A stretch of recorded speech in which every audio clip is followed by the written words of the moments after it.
Hello, welcome to the corner of shame where I shame bad books for being problematic.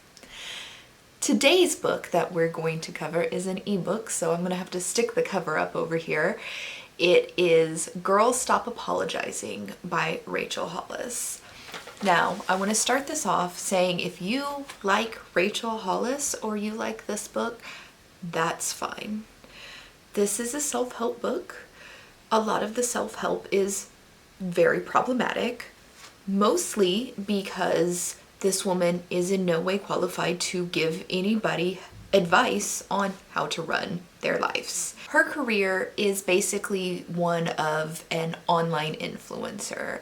She runs different types of blogs, vlogs, web pages, mommy stuff online, and she has no psychology degree. She has built her business on the back of her very wealthy husband, and she gives advice that isn't realistic. It's a dream, and her dream succeeded, but for the everyday average person with limited income, this dream is not realistic. And I'm sorry to have to burst your bubble and contradict what she says, where it seems like everybody can become rich and famous like her. Can you do this? Potentially. Is there a lot of risk behind it? Yes. You can do anything you set your heart to, but you have to keep in mind that there is financial issues with anything you want to do. And if you don't have the money to do something, doing it anyway is not a smart decision. So how I'm going to do this breakdown is I'm going to go through chapter by chapter of her self-help book and tell you what is absurd and what is, I don't know, just fine. There's some things that I just didn't have a problem with, just overall of the majority, I had a problem with this. Why am I so concerned about this book? This book was the #1 nonfiction book in the Goodreads Choice Awards for 2019. That means a lot of people are reading this book, and a lot of people are listening to this BS. I am sure this woman is good intention. I have nothing at all against Rachel Hollis as a person. I just think she's coming to this from a place of ignorance or like an idealistic, hopeful ignorance. She is not purposely trying to ruin anybody's life. She's just really not equipped to give advice. I am also not equipped to give advice. So please take everything I say with a grain of salt, and everything that I say is not coming from a medical or professional background perspective. This is coming from, I am an average, everyday person with a very successful life, a successful job. I am very privileged, and I can still point out the flaws with the information that she is given. So, here we go. Her introductory chapter, I forgot if it's called like a prologue or an intro or whatever, but the introductory chapter, she is talking about how everyone should want to be more. That if you're happy where you are, you're wrong. And that's bullshit. Like, you can be happy with whatever you have. Don't let anybody tell you that you can't be happy where you are. If you want more, then want more. But if you want to be happy exactly where you are in your life and you don't want to strive for more, then don't let anybody tell you that you have to strive for more. The first part of her book is the excuses section, where it's all the excuses that you give yourself for not going out and giving your dream. And it's broken down by different chapters, and each chapter is a different excuse, and then how to combat that excuse. So the first excuse is, this is not what other women do. And that's basically saying that women traditionally are not aggressive, so people will shame you for wanting to be your own boss and wanting to be aggressive and that type of stuff. Which, I mean, that's a possibility. My problem with her rendition of this chapter is she instantly goes into the not like other women trope, where she keeps saying, like, I'm not like other women, I want to be powerful. She used to pretend to be like other women, but now she's not going to pretend anymore. There is no not like other women. Women aren't all the fucking same. Every woman is different, just like every man is different, just like every freaking person out there is different. You can't say that you're not like other women, because there's no, all you are saying is you are not like the patriarchy's bias of other women, of how women should behave. So just going in right off the bat saying that I'm not like other women is just shaming other women and like falling into this thought pattern of women are lesser. And to jump right into your book going in with women are lesser because of stereotypes that aren't necessarily true at all about women is just the most absurd way to start out giving advice to women. So the next chapter is about goals, and she basically says that unless you have a goal, you can't be happy. Maybe unless she has a goal, she can't be happy, but I'm not her. I can be happy on my own terms with or without a goal in mind. I get the underlying point of this is like you always want to be your best self and always keep achieving and always have a purpose to life. I just didn't like how she worded it. I think it is very subjective to her and not generally speaking. I don't have any, even the vaguest sort of type A personality, so I can have a goal in life, or I cannot know a specific goal to my life and still be happy. At least, like, but on the other hand, I can say being happy is my goal in life, or doing the best that I can with life. So I kind of understand what she's going for here. Just again, I don't like the way she words it. It's more presuming that you have to have a type A personality and you keep having to grow yourself and try to be better, or else you're not happy and you're incapable of being happy. She also has a statement in this chapter that says, and I quote, "You're either growing or you die," which is absurd. And you could be happy doing the exact same thing every single day. That quote is just atrocious to me. The next chapter is what probably the chapter that pissed me off most in this entire thing. But there's a lot of chapters that piss me off, so it might not be the most, but rereading my notes about it, I was just like, oh God, this chapter. And this is your excuse is you don't have the time to do what you want to do. And she pretty much tells you that you do have time. Your free time and your pleasure time, just give that up. Like, don't have any time for yourself.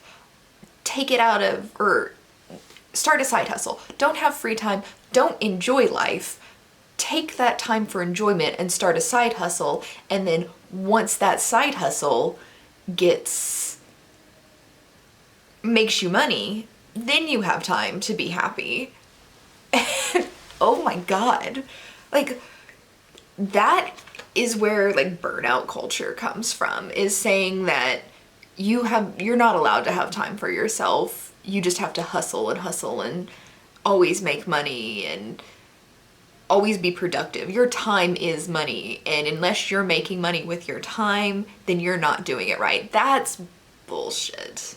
Like, if your happiness is sitting there reading a book, then do that. Don't go take a college class so you can make money off of reading books. Like, oh my God. The other thing that she says in this chapter that really bothers me was other women do it, so you have time to do it. She had time to do it, so you have time to do it. What? No. Stop comparing yourself to other people. Do what makes you happy. So she goes back to her personally in this chapter, and she says she gave up spending time with her husband to work. So that was her choice. I'm not like, do not just give up spending time with your friends, family, and husband to do some random side hustle because this woman told you to. That's absurd. She also said that you should work for free and do menial jobs for free because that's how she got successful. She volunteered working at a catering company for absolutely nothing, got the experience, did horrible jobs, had horrible people scream and yell at her, blame her for things, but she's successful because she did that. Do not let anybody belittle you, especially if you're doing something for free. Also, don't take jobs for free. Like, you're worth something. Your time is worth something. Do not let people use you for experience unless it's like a college course or something like that. You need to get something out of this too. But don't let people use you as slave labor. Like, say maybe she got job experience off of that, but that's just encouraging the industries and these huge companies who have tons of money to pay you to continue not paying people so they get experience. Like, don't encourage people to do shitty things for free. Just because it worked for you doesn't mean that's how the system should work. And we're enabling this system to work in this way because people keep doing shitty things for free and allowing themselves to be treated like shit for the experience. Please stop. You are worth money. You are worth being paid. You are worth being treated like a human being. Do not let people berate you just because they're an asshole. Call them on it. Holy shit. The only good advice that she gives in this chapter is she says, don't give up sleep to do your side hustle. Give up your fun time. Don't give up sleep. I agree with that. I'm gonna step back and say I agree, don't give up your sleep. I disagree with giving up your fun time unless that's what you want to do if you want to. Like, if you're trying to figure out where you can like grow and you're like, hey, I sit there and I watch television for 6 hours every night. Take 3, 4, all 6 of those hours and take a college class or learn something new through YouTube videos. That is fine. But if you are working your ass off and you're stressed and the only happiness you can find is sitting down with a good book or watching one episode of a television show every night, don't think that you have to give that up to better yourself. Another thing that really bothered me in this chapter is she said that women who don't wear makeup daily and style their hair looked unkempt and unprofessional. Excuse me? If I want to wear makeup like I am right now, I can wear makeup. If I don't want to wear makeup, I am not any less professional because I don't wear makeup. Men never are, or not never, men don't have to wear makeup to their job and they're not considered unprofessional. Why should I be considered unprofessional if I choose not to wear makeup? There is absolutely nothing wrong with wearing makeup. I enjoy doing makeup, but I don't have to wear it every single day, and I don't have to do my hair every single day. My hair actually looks like crap right now. If I take it out of this thing, it's a mess. It's a dry mess that I have over-dyed, but does that mean that I need to sit there and freak it out more by like straightening it with a hot iron? No. Don't shame other women. That's like the major thing that she has been doing all throughout this book so far, is shaming other women for just wanting to be themselves or not being like her. The next chapter is called, it's about not being good enough as an excuse, like I'm not good enough to do this, whatever. There was nothing particularly problematic about this chapter for me. I understand that people feel like they're not good enough to do something, but girl, you're good enough. Like, or guy, y'all are good enough. You can do it. If you want to do something, work at it. You are good enough.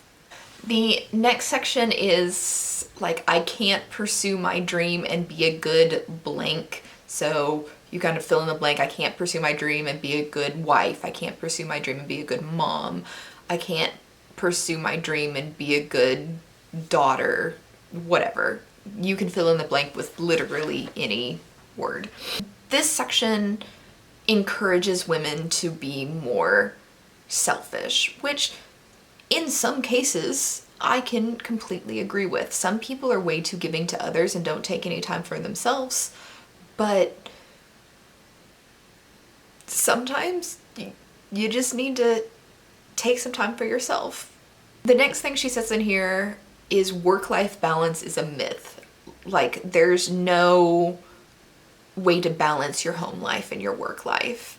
And work-life balance is not a myth. The way that she is describing work-life balance is a myth because it's impossible. Her idea of what work-life balance means is that you have equal times working and not working,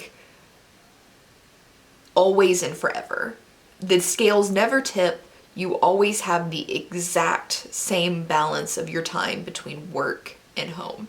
And no, that's not how life works. That's never going to be realistic.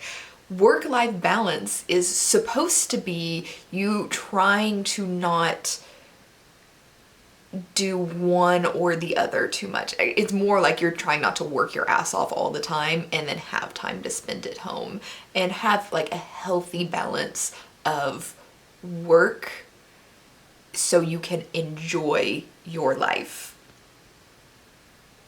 So work-life balance, how she describes it, where everything is always balanced perfectly all the time, yes, that's not realistic. But not overworking yourself so you can enjoy your life is not a myth. Except for apparently in earlier chapters, she tells you that you're not allowed to enjoy your life until you're successful at whatever side hustle you're supposed to do. So I guess that makes it more of a myth in her world because you're not supposed to enjoy your life. You're just supposed to work and then side hustle and sleep. There is also a lot of stuff in this chapter about being a mom and how you should like take more time for yourself away from being a mother. I can't really speak on any of this because I'm not a mom. So I'm just assuming it's actually I'm not gonna assume. I just can't speak onto it. I don't know if she is giving good advice about motherhood at all. I'm pessimistically saying no because I don't like any of her other advice, but It might be good motherhood advice. Not gonna speak to it. The next chapter is about being afraid of failure. And her example in this chapter is so out of touch with reality. She talks about how her dream or her goal is to be a New York Times bestselling author, which that is a fine, perfectly acceptable goal. And her failure is she told her blog, or she wrote on her blog, that her dream was to be a New York Times bestselling author with whatever book was coming out. It was the one before this one, which I don't remember the name of because I don't care that much. And she basically told her blog that my goal with this book is to become a New York Times bestselling author. And within like 3-4 weeks, she wasn't a New York Times bestselling author. So she had failed, and she had put herself out publicly that she knew she was going to become a New York Times bestselling author with this book, and she wasn't. And so she had made a fool of herself in front of her entire audience by claiming that she was going to do it and then failing. And this is just so out of touch with reality. I can't even fathom it. I doubt a single person who ever read that blog. 2 billion people could have read that blog, and I don't think a single one of them would have been like, oh, you said you're going to be or a New York Times bestselling author, and it's been 4 weeks since this book's published, and you're not there. I'm disappointed with you. You failed. No one said that. No one cares enough about this woman to like shame her or even notice that she wasn't a New York Times bestselling author. If they noticed, they would have been like, oh, sweetie, I'm so sorry. You'll get it. It's fine. Like, no one cares. This is so out of touch with reality. Afraid of failure is, I start my own business and quit my job and I can't pay my rent. That's failure. I'm living on the streets because I have failed to be successful at something. Not, I told my blog that I was going to do this and I didn't. Oh, and by the way, like 3 more weeks after that, her book hit New York Times bestselling list. So she ended up succeeding like 3 weeks after this like breakdown that she had about failing. And I get that's supposed to be an example, but that was a really shitty example, which shows how privileged her life is and how just completely unqualified she is to be giving advice. The next chapter is It's Been Done Before, where I don't want to start something because somebody else has already done it. And the problem that I have with this chapter, at least the first problem, is this is the second time that she's mentioned direct sales, which are MLMs. And I'm sure you've all seen like somebody doing their MLM where it's like, hey hun, I'm selling this product. And then they like recruit you so you also sell the product. And those are basically the same thing as a pyramid scheme. The only thing that keeps them from being a pyramid scheme and thus illegal is the fact that you actually have a physical product to sell. So Unique is the example I'm going to use. You have like the makeup to sell, but your goal to actually be successful in the pyramid is to recruit other people to sell, and then you get a share of their profits. You're not actually like, the goal isn't to sell the product, though some people probably do, but you're never going to be like high-end successful with those companies by selling the product. You're going to be successful by recruiting other people to sell the product. And the products in those companies are usually not regulated, usually really bad and can cause a lot of health issues. Like, the goal of these companies is to get people to share part of their profits of selling, or to really just buy a lot of the stuff for themselves to use as, what is the word? Uses like testers and samples, and then to like drain their own bank account, but the higher ups in the company make money off of it. So why they are not strictly illegal like pyramid schemes, they're pyramid schemes with extra steps to make them not illegal. And please don't ever get yourself hooked up into an MLM. Like, those systems are not set up for you to succeed. In this chapter, she encourages people creating their own businesses by signing up for an MLM, which is bafflingly stupid. It is encouraging you to go into debt, because the likelihood of you being successful in something like that is very low, unless you, and I'm gonna call some of you out on this, unless you are a shitty enough person to cause other people to go into debt by recruiting them to your scheme, you are not going to be successful in an MLM. If you're that kind of shitty person, please feel free to click off my video right now. The rest of this chapter is fine. It basically says that everything's been done before, that's fine. If you want to make soap at home just because somebody else has already done it, doesn't mean you can't do it. If you want to make candles or jewelry and sell that just because somebody's done it, doesn't mean you can't do it. If you want to open up your own daycare, if you want to give motivating speeches, it doesn't matter what you want to do. Even if somebody else has done it already, it doesn't mean that you can't do it too. That's advice I can agree with. The next section is I'm afraid of what other people are going to think of me. Honestly, you shouldn't give a shit what other people think of you. This is her advice as well as my advice. It doesn't matter what other people think of you. It matters what you think of you. So be happy with yourself. Don't let other people think for you. The last chapter in this part is Women Shouldn't Hustle, which is basically all about not letting other people make you feel like you should be a stay-at-home mom. I, again, have no experience with children, but I don't think, again, don't let other people tell you what to do. If you want to be a stay-at-home mom, then you fucking be a stay-at-home mom. If you don't want to be, then you don't be a stay-at-home mom. Don't let other people tell you what to do. Part 2 goes into behaviors to adopt to get past your excuses. The first chapter in this is Don't Ask Permission, which overall I'm fine with this chapter.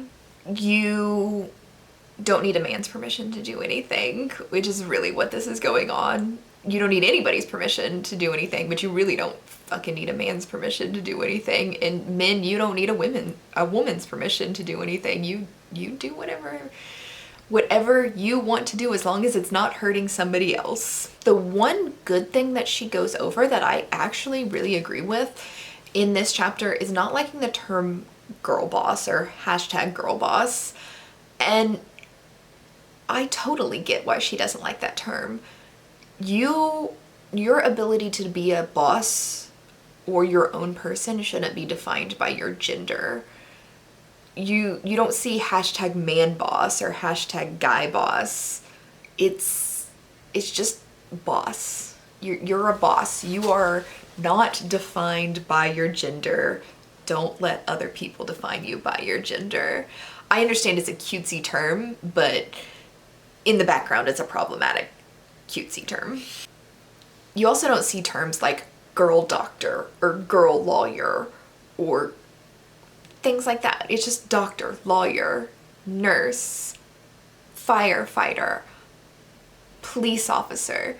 Like, don't define yourself by your gender. The next chapter is choose one dream, which is the standard, where do you see yourself in 10 years, but like breaking it down and focusing on like one step, it's not particularly problematic. This is well-known self-help advice.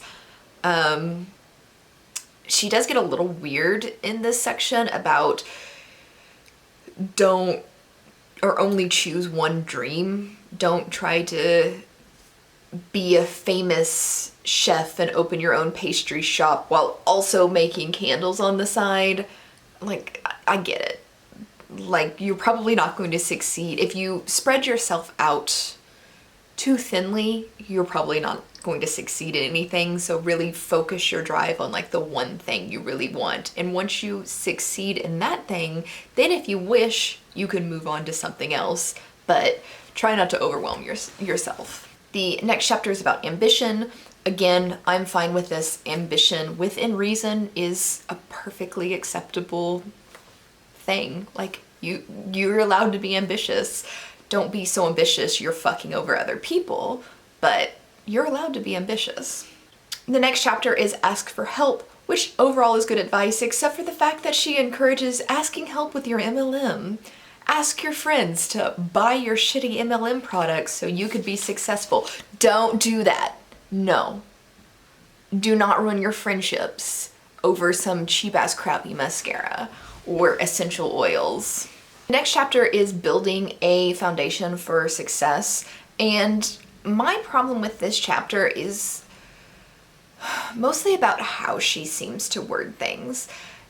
She doesn't come out and state it, but she seems to imply that you get depressed because you're not grounded, not that depression is a actual diagnosable mental disorder that can affect literally everybody, no matter how wonderful or shitty your life is. So by saying that if you ground yourself, then you're not going to get depressed is bullshit. Depression cannot be fixed with eat healthy and drink water, which is another thing that she implies here. That if you're sad or down, then yeah, sure, maybe you're just feeling out of sorts, and eating a little bit better or drinking a lot of water, exercising, that will help just feel better all around, which could lift up your spirits. But if you're actually clinically depressed, nothing you do other than getting help from a professional is going to help with your depression. Another thing that she recommends in this section is to like wake up early, and this is one of those things that is very personalized to her again, that doesn't make sense for all of us. Like, I'm more productive at nighttime than I am in the morning personally. If I need time to get something done, it would be waking up or staying up late to do it, not getting up early in the morning. But for her, she kind of like recommends that you get up at like 5 a.m. every morning, or get up like an hour, 2 hours before your children, I think is what she said, and at least an hour. But to get up 2 hours before your children and have time before your kids wake up to be productive, which I'm not getting, well, I don't have children, but I'm not getting up at 5 in the morning. I'm not going to be productive if I get up at 5 in the morning. I will actually end up being less productive because I'm a nighttime person. So take time where you can to be more productive, but you don't have to get up early in the morning. That's just silly. The next section is to not let people talk you out of things, which I get the overall idea of like, don't let people take away your dreams, but there are some things that people need to be talked out of, like joining an MLM. Don't join an MLM. Let somebody talk you out of that. If something is going to be dangerous for you, or you're going to, your idea of something is not realistic, like let's say right now I decide that YouTube is going to be my life and I'm only going to make money off of YouTube. I get what, like 30 views a video max? I think the highest view video I have right now is 52 viewers. Usually it's in the teens or 20s, which is fine. This is a new channel, I'm building it. But I can't quit my job right now and become a full-time YouTube personality and then still expect to pay my rent. So yes, there are things you should be talked out of, but with that example in mind, I shouldn't let anybody talk me out of doing YouTube videos because I don't have very many views right now. Just talk me out of quitting my job to do this full-time and not being able to pay rent. Does that make sense? I hope that makes sense. And the last chapter in this section is learn to say no, and sure, saying no is good for you sometimes. If you are somebody who says yes to everybody, learn to say no. Easy. I'm fine with this section. Part 3, final part, and this is skills to acquire. And the first skill that you should acquire is this planning skill. Okay, so my battery died, so you get a little bit different hairstyle and I think maybe a slightly different angle. I don't know. Let's move you up a little bit. Okay. I don't know what's happening anymore. I'm a huge planner, so I agree with planning is a skill you should have if you want to be successful, but her example of why planning is necessary was the most absurd, like, example ever. It had nothing to do with planning at all, because she had planned the event, just her plans went awry. And basically she was going on about how she was flying to somewhere in Germany, I think. I don't know, somewhere where they don't speak English. And the plane couldn't land at the correct airport, and so they ended up being left at or diverted to another airport. And apparently she was too stupid to understand that they were at a completely different airport in a completely different city from where they were going.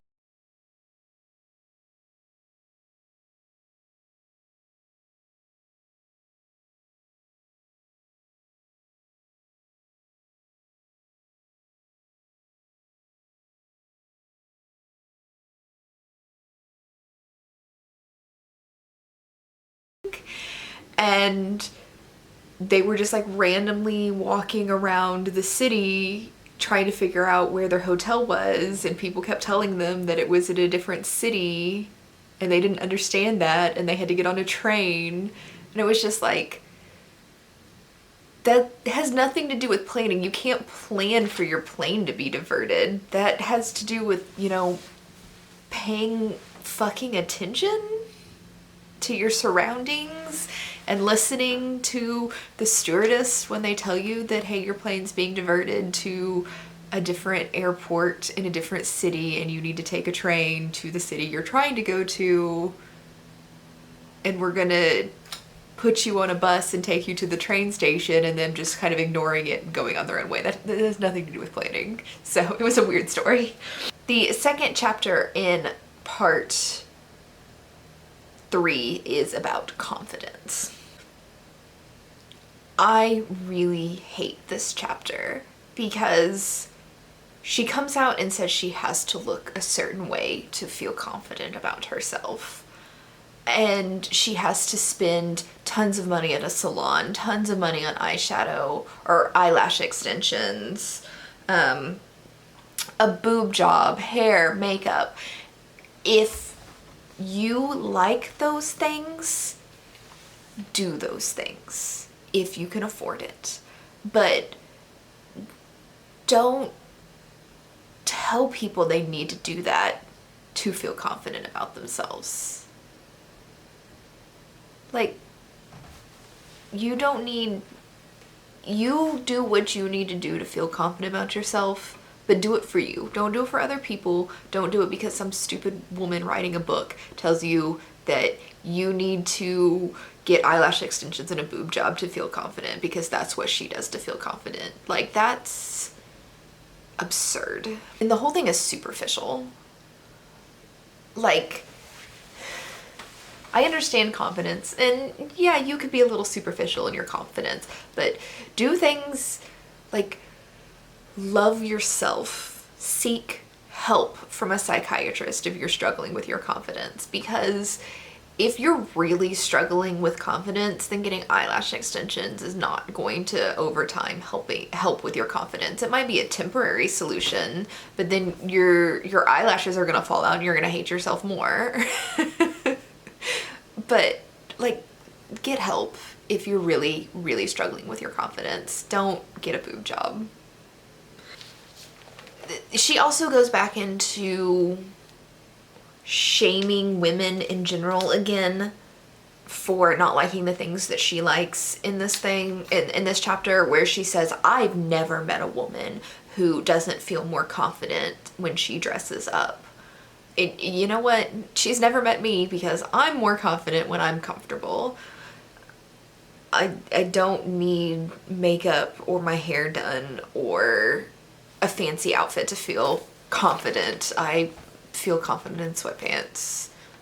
But and the fact that I'm being shamed for not having to get put makeup on every day or get my eyelash extension or get eyelash extensions, and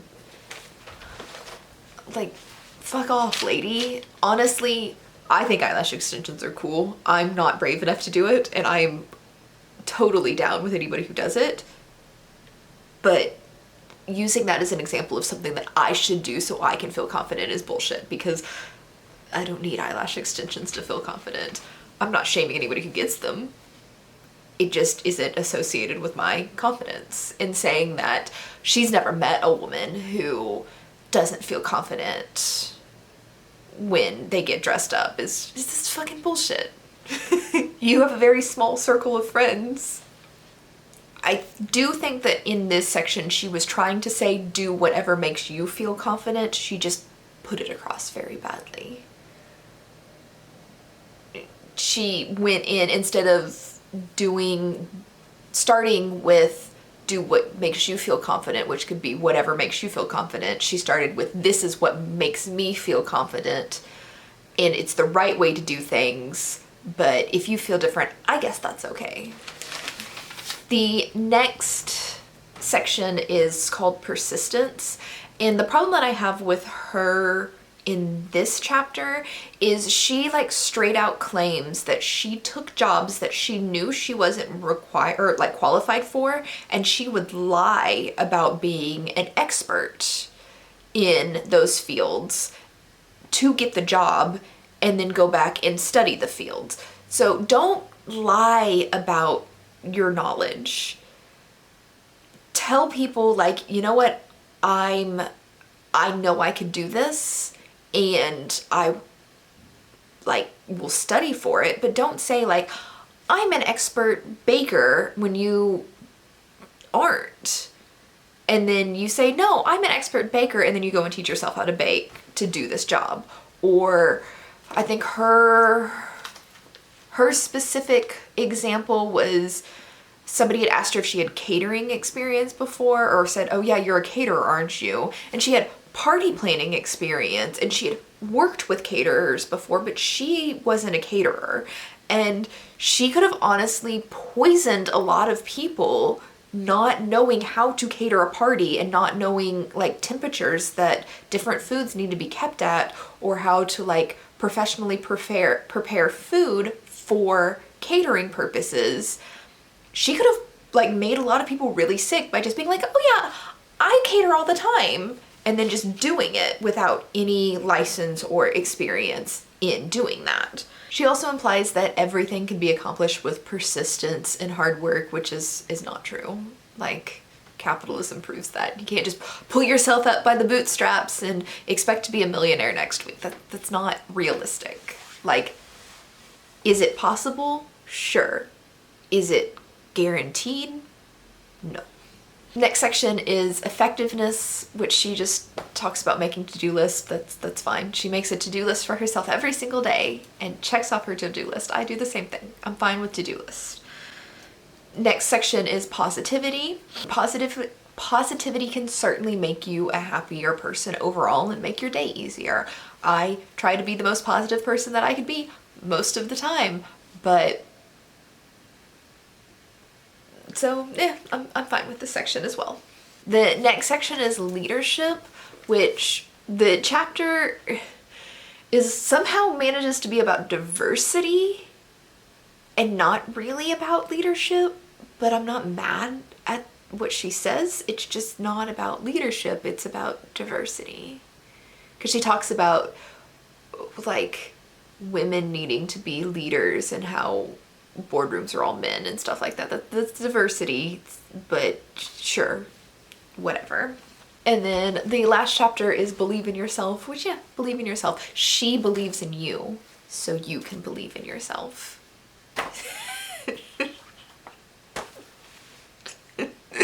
Fucking stupid. I hate it. Overall, this woman is good intentioned, but she's a fucking idiot. And don't take her advice. If you're a fan of her, you like her vlogs, you like her videos, you continue liking it. You do what makes you happy. But don't blindly take somebody's advice because you like their content. Don't blindly take my advice about all of this stuff being idiotic. Think for yourself. Be your own person. Do what makes you happy and don't let anybody tell you that what makes you happy is wrong. Unless you're hurting somebody, don't hurt somebody else. Don't murder people. Be like, that makes me happy. But thank you for joining me in the corner of shame. And if you have other books that you want me to shame, then please let me know and I will be happy to shit talk them, and I will see you in the next video.